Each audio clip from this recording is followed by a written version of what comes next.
সরকার চেষ্টা নাই, ওই মানুষ দেখানোর জন্য চার্ট দিয়ে দিয়েছে আর কি, বাস্তবতা তো ভিন্ন। এখানে চার্ট আছে, সরকারি চার্ট আছে, চার্ট দেখেন 814 টাকা ভাড়া। আমরা তো ভাড়া বাড়তেও নিতেছি না, বরঞ্চ 14 টাকা কম নিতেছি। আমরা ঈদের সময় 800 আর রেগুলার 600 যায়। ঈদের সময় বেড়ে যায় কেন? বেড়ে যায় ওই যে ওরা বলে যে ওরা ব্যাগে আসলে যাত্রী থাকে না, শূন্য খালি গাড়ি টাইনে আসতে হয়, তখন ওদের যে কষ্ট আছে অনেক, এই কষ্টটা তো আর ওরা বেয়ার করতে পারে না, তখন হয় আমাদের মাথায় তুলে দেয়। এরা তো ভাই টিকিট পাচ্ছি না, অতিরিক্ত ভাড়া মানুষ তো আরো বেশি দিয়ে কাটতেছে, 1200 দিয়েও কাটতেছে, টিকিট পাচ্ছে না, কি করাবে?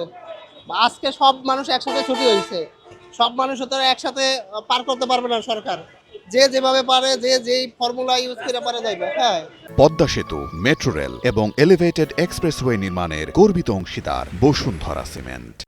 ভাই সরকার চার্ট বেড়ে দিয়েছে, চার্ট বেড়ে দিয়ে সরকার ওই জায়গায় বসে আছে, আর তো আর সরকার নাই, আর আছে সরকার? এটা কি প্রতারণা কিনা জনগণের সাথে? এরকমই, ওই চার্ট বেঁধে দিয়ে তো সরকার মনিটরিং করতেছে না। সরকার যদি এখানে মনিটরিং করতো বা প্রশাসনের মনিটরিং করতো, সেটা তো করতে পারে না। সরকারও হয়তো ভাই সরকারি দলের লোক বা প্রশাসনের লোক এর একটা ইনসেপ্টি পায়, এজন্য এরা কিছু করে না। এরা যদি চেষ্টা করতো তাহলে 600 টাকার ভাড়া 600 টাকায় যাইতো। সরকার চেষ্টা নাই, ওই মানুষ দেখানোর জন্য চার্ট দিয়ে দিয়েছে আর কি, বাস্তবতা তো ভিন্ন। আমি বলতে চাচ্ছি আমরা রেগুলার তো 600 টাকা করে যাচ্ছি, কিন্তু এখন তো 200 টাকা বেশি নিচ্ছে। এই 200 টাকা কেন নিচ্ছে? রেগুলার ভাড়াটা নিচ্ছে না কেন? সরকারের কাছে আমার আকুল আবেদন, সরকার এখানে 814 টাকা লেখছে, কিন্তু রেগুলার ভাড়া 600 টাকা। এটা কেন লেখছে 814 টাকা? আর হ্যাঁ, এই এক সপ্তাহের ভিতরে বাড়িয়ে দিচ্ছে 214 টাকা। টিকিট 800 টাকা বেশি, আগের তুলনায় 200 টাকায় বেশি, একটু বেশি আর কি।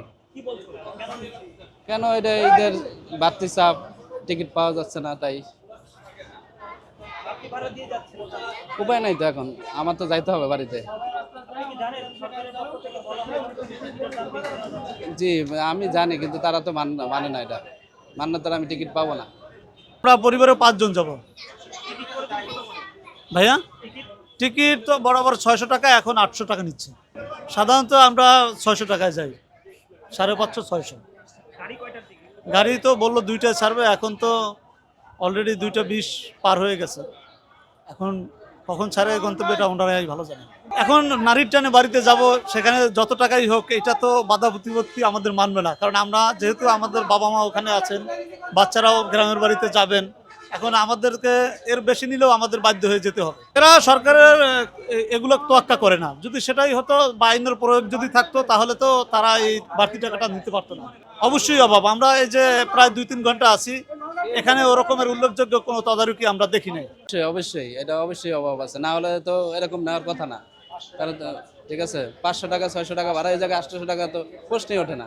এটা আপনি তো দেখতেছেন, সরজমিনে তো দেখতেছেন, কোনো সরকারি কর্মকর্তা নাই বা কেউ দেখবে এটা দালবাল করার পর, এটা তারা এমনি মুখেই বলে, কিন্তু বাস্তবে মাঠে নাই। এখানে চার্ট আছে, সরকারি চার্ট আছে, চার্ট দেখেন 814 টাকা ভাড়া।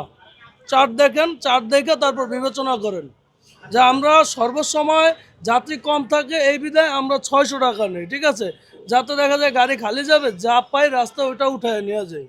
কিন্তু এর বিধায় এই না যে আমরা প্রতি মাসে, ঠিক আছে, লস দিয়ে নিব। এখন ঈদের টাইম, ঠিক আছে, আমরা তো ভাড়া বাড়তেও নিতেছি না, বরঞ্চ 14 টাকা কম নিতেছি, খুচরা টাকা না থাকার কারণে 800 টাকা নিতেছি। এখানে চার্ট আছে, আপনি প্রয়োজনে চার্ট দেখতে পারেন, ঠিক আছে। আমরা লিগ্যাল আছি, এখনো আনলিগ্যাল নাই। জি একদম বিআরটিএ থেকে এখানে চার্ট আছে, এখানে চার্ট আছে, আপনি চার্ট দেখেন, তারপরে বিবেচনা করেন যে আমরা কম নেই নাকি বেশি নেই। আমরা যাত্রীর সেবা সবসময় মান নিশ্চিত করে আমরা ভাড়া নির্ধারণ করি। এটা বিআরটিএ থেকে ভাড়া নির্ধারণ করে দেয়, ওই অনুযায়ী আমরা ভাড়া নিই।